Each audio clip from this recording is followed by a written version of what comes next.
kamerave të sigurisë pranë edhe godinës së policisë federale në Pakistan, specifikisht në Peshawar, aty ku një sulm kamikaz ka vrarë 3 antar të personelit të sigurisë. 3 antarët e vendosur në port, duket se u nda nga jeta pas edhe shpërthimit kamikaz të një personi, ndërsa 4 të tjerë u plagosën. Këto janë edhe informacione zyrtare, patjetër që edhe shpërthimi i eksplozivit mori jetën e personit në fjalë dhe të 3 personave të tjerë, dhe ky sulm ndodhi disa ditë pas edhe një ngjarje të ngjashme në kryeqytetin Islamabad, ku një tjetër shpërthim kamikaz vrau 12 persona dhe plagosi 11 të tjerë.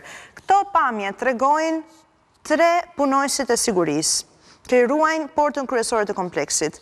Një i 4 ecën dhe papritmas ekrani mbushet nga tymi gri.